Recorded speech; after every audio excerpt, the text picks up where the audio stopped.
American parents have been warning teenagers about the dangers of marijuana for about 100 years. Teenagers have been ignoring them for just as long.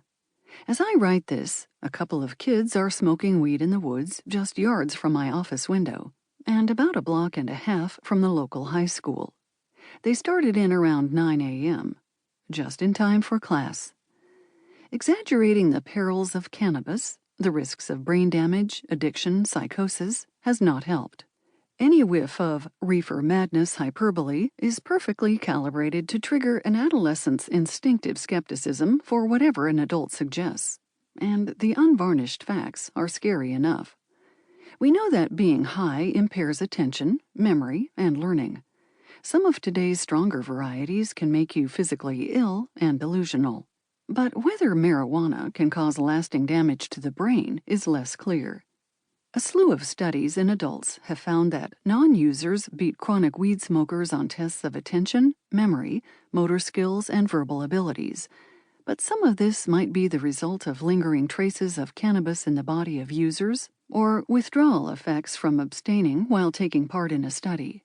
In one hopeful finding, a 2012 meta-analysis found that in 13 studies in which participants had laid off weed for 25 days or more, their performance on cognitive tests did not differ significantly from that of non-users.